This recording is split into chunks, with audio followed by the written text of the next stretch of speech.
Hai Andika, guys di sini di video kali ini kita akan membahas sebuah komputer yang super mini. Ukurannya itu hanya seukuran bola baseball.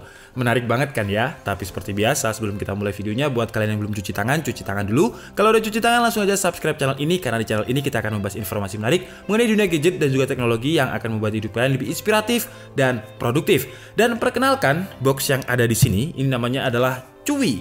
Mungkin kalian pernah tahu produknya Cuy yang lain ya, produk Cuy bukan ciwi-ciwi ya. Cuy yang lain itu juga biasanya mini-mini, dan Cuy yang sekarang mengeluarkan produk yang namanya adalah Larkbox, sebuah mini PC yang bisa dibilang sangat super mini. Kalau kalian lihat ya, sebentar saya bukakan dari sini biar kalian bisa lihat. Nah, jadi kalau kalian lihat ya, ini tuh kecil banget dan dari segi packaging juga premium banget. Jadi di dalam paket pembeliannya kita akan mendapatkan mini PC-nya sendiri atau komputer mininya sendiri. Kemudian juga ada bracket ya. Sebentar, ini saya lepas dulu. Nah, di sini ada bracketnya. Jadi kalau misalkan kalian pengen menempelkan komputer mini ini di tembok, tapi kalau menurut saya sih ya nggak usah. Tapi kalau kalian pengen ya nggak apa-apa. Ini dapat VESA bracketnya untuk nempel di tembok. Mungkin biar space-nya lebih awet lagi, kalian bisa pakai VESA bracket ini. Dan juga ada, ini nggak penting sih kalau kalian biasa pakai komputer, ini adalah sesuatu hal yang menurut saya nggak penting, yaitu kitab-kitab suci atau buku administrasi, buku panduan, kartu garansi, dan lain-lain. By the way, Cuy Larkbox ini untuk garansinya adalah 1 tahun. Jadi lumayan. Untuk link pembeliannya seperti biasa kalian bisa langsung cek di kolom deskripsi. Dan ini adalah adapternya. Dan untuk adapternya ini menarik banget menurut saya. Jadi bayangkan ya, ukuran komputernya segini aja, dan ukuran adapternya itu segini, sama kabelnya. Jadi lebih besar ukurannya adapter segini, kalau misalkan kita bandingkan.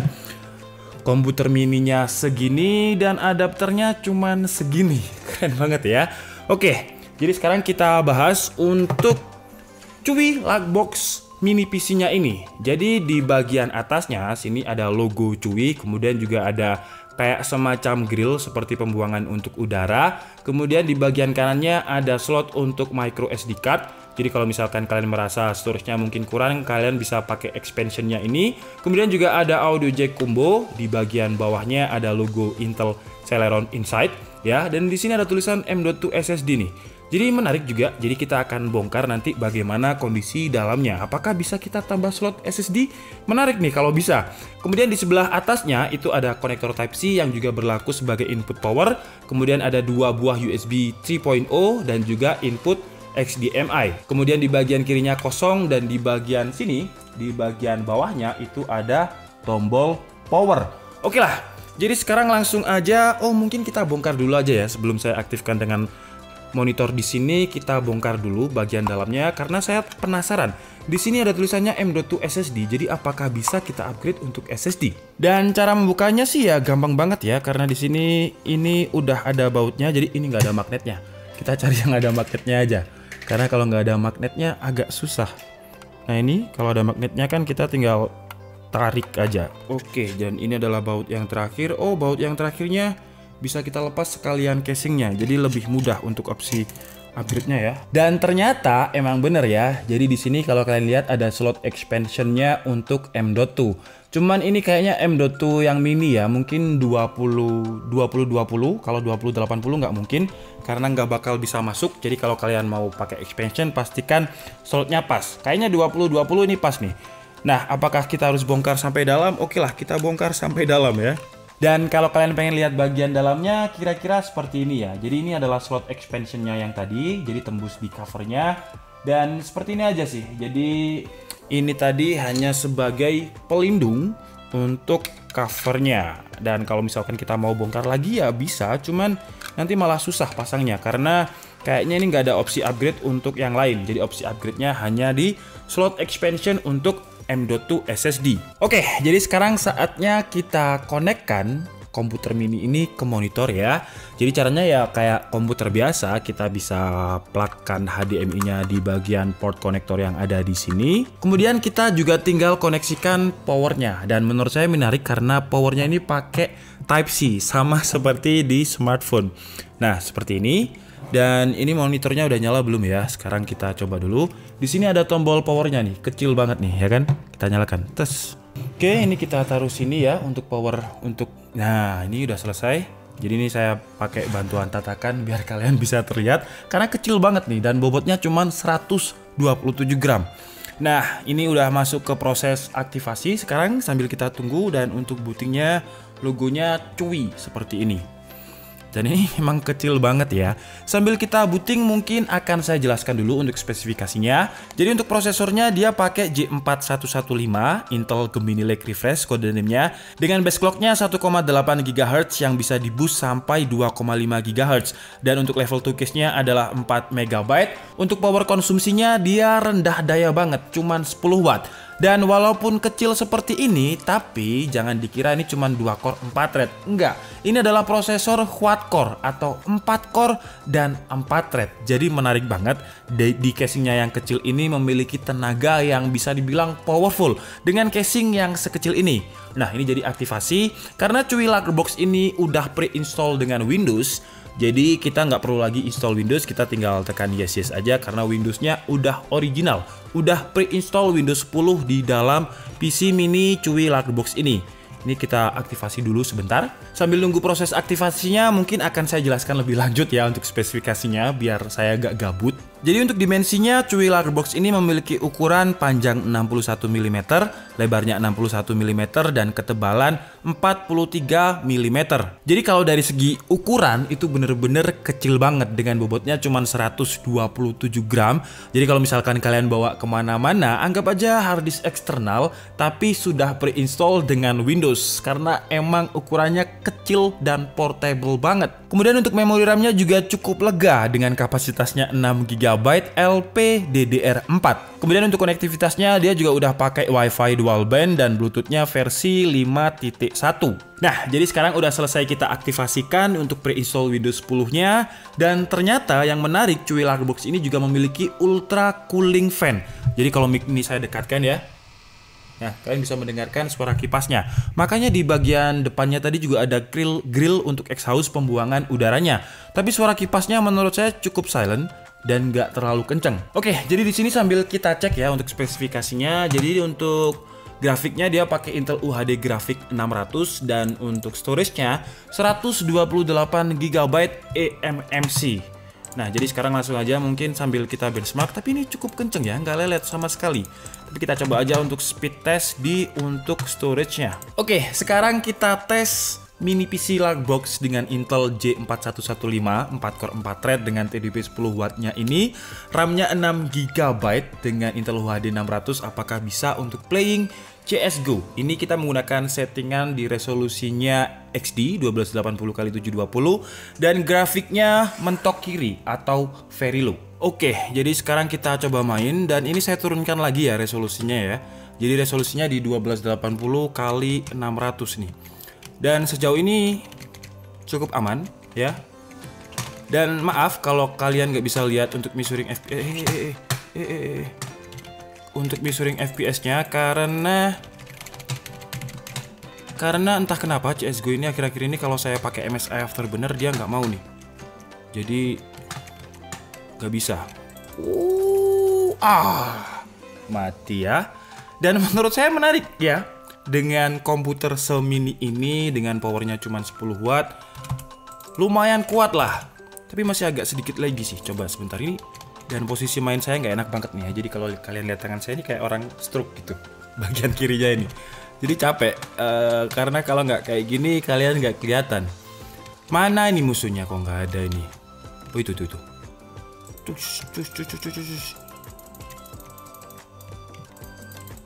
Sabar cuy. Asap. Mati. Oke. Lumayan nggak lagi. Dan dia monitornya support sampai 4K. Sayangnya saya belum ada monitor yang 4K ya. Jadi kalau ada brand yang nonton ini, tolonglah monitornya 4K lah. Kasihan loh ini. Mampus. Oke. Mantap. Oke, sekarang kita coba untuk main game Dota ya. Dan di Dota ini saya pakai settingannya sama XD dengan grafiknya rata kiri atau fastest kalau di Dota ini ya. Dan apakah kalian bisa lihat ini FPS-nya? Kalau di Dota bisa nih kita measuring FPS. Dan di CS:GO tadi entah kenapa MSI Afterburner-nya nggak mau ya. Dan coba kita war di sini ya. Nah ini kalau misalkan scene war, dia tadi ada drop FPS sekitar 25. Kita coba lihat sekarang 53, 56. Ya masih cukup stabil lah, masih cukup oke lah ya. Mengingat ini adalah prosesor 10 watt ya, tapi RAM-nya 6 GB. Jadi kalau kalian lihat di sini, RAM-nya sekarang yang terpakai itu 4 GB.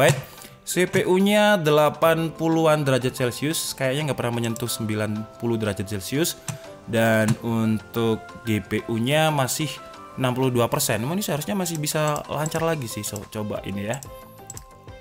Nah, GPU usage-nya pun masih 44%.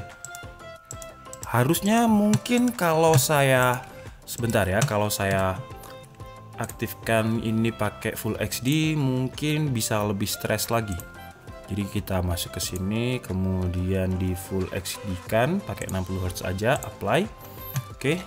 Tadi sekitar 60-an FPS kalau misalkan kita pakai mode resolusinya HD 1280x720 dan sekarang nah, kalau ini GPU-nya udah mulai nih, GPU-nya udah 80-an derajat Celcius. GPU-nya tetap 55% ya usage-nya ya. Cuman kalau untuk FPS-nya drop sekarang. Dropnya itu masih stabil 40-an FPS. Oke, jadi untuk game mungkin game casual aja ya, Dota sama CS:GO. Kalau kalian main Point Blank, kemudian game-game ringan lain ya malah bisa. Karena Dota dan CS:GO udah bisa. Untuk game wajib DKID nggak dulu ya, karena nggak mungkin kuat. Kasihan ya, kipasnya tadi udah mulai suaranya lumayan ngeden. Walaupun tetap silent, tapi ya kedengeran kalau RPM-nya nambah. Mungkin sekarang saya coba untuk bukain banyak tab di Chrome karena kan dia RAM-nya 6 GB dengan LPDDR4. Jadi seharusnya mungkin sekitar 15 sampai 20-an tab atau 10 tab mungkin ya. Bukalapak. Jadi ini udah 1 2 3 4 5 6 7 8 9 10. 10. Sekarang langsung kita tambahin lagi detik 1 11, kemudian tambahin lagi nih 12. Waduh, ini e-commerce banyak sekali iklannya ya. 13, 20. Oke, 20 tab. Sekarang kita coba sambil buka Touch Manager ya. Apakah RAM-nya udah termakan habis? Nah, 78% dengan 20 tab. Jadi masih sisa sekitar 12% ya. Jadi ya masih cukup oke lah ya. 20 tab 78%. Jadi mungkin kalau kalian gunakan Cuil Hardbox ini untuk kebutuhan multitasking, browsing itu sekitar 30-an tab dengan RAM 6 GB-nya ini. Kemudian yang enak lagi kalau misalkan kalian pengen streamingan Netflix ya, kalian tinggal bawa aja, mungkin kalian bawa ke kantor ya, karena di kantor kalian mungkin komputernya nggak boleh pakai Netflix ya, karena kan harus kerja, nggak boleh main-main. Ini kan kecil nih, 127 gram dengan ketebalan 43 cm, kecil banget. Kalian bisa sakuin nih kalau misalkan sekecil ini ya kan. Kemudian ketika jam kerja, mungkin kalian bisa sambil ya Netflix-an sebentar lah kayak gitu. Kalau misal bos kalian lewat, langsung cabut aja kabel HDMI-nya set kayak gitu, langsung mati. Wah, kok saya ngajarin yang tidak-tidak gitu loh ya. Tapi ya bisa, itu ya trik-trik sederhana lah. Jadi untuk Netflix seharusnya dia juga aman karena Chrome tadi udah bisa kebuka. Sayangnya saya nggak punya monitor 4K sih. Kalau punya lebih enak lagi. Kalau punya kita bisa tes. Karena kan selling point dari Cuil Hardbox ini dia bisa support monitor sampai 4K. Nah kira-kira kalau misalkan kita buat nonton Netflix juga enak seperti ini. Dan kesimpulannya menurut saya dengan komputer sekecil ini, semini ini, jadi segmennya banyak banget sekarang. Kalau biasanya kan kalau segmennya PC berarti adalah user yang atau pengguna yang suka main di rumah tanpa memikirkan hal-hal portable. Kalau laptop portable tapi dia juga masih cukup berat. Nah segmennya ini menurut saya lebih banyak. Jadi dia bisa dikoneksikan ke, kalau mungkin kalian suka presentasi dengan proyektor, kalian bisa pakai ini. Kemudian HDMI-nya dikoneksikan ke proyektor. Kemudian kalau misalkan kalian suka home entertainment, ya seperti itu tadi yang saya contohkan kalau di kantor pengen nonton Netflix. Kemudian contoh lain kalau misalkan mungkin kalian pengen main game ringan aja tapi ya Point Blank, CS:GO, Dota. Ketika kalian mungkin di sekolah bosen gitu ya, kuliah bosen, kalian bisa juga bawa ini. Gak bakalan ada yang tahu kalau ini adalah komputer kalau kalian bawa. Mungkin dikiranya apa ya, mungkin dikiranya Rubik ya, bener ya, yang dimainkan warna-warna itu, karena memang kecil banget. Kemudian kalau untuk harganya di websitenya Indiegogo ini dibanderol dengan harga $169, atau kalau kita kurskan dengan rate 14.000 itu sekitar 2.366.000, atau kita bulatkan aja 2,4 juta. Dan menurut saya dengan harga 2,4 juta ya worth it aja sih, worth it banget sih. Karena dari segi dimensi dia kecil banget, enak banget untuk dibawa kemana-mana, bobotnya juga ringan 127 gram.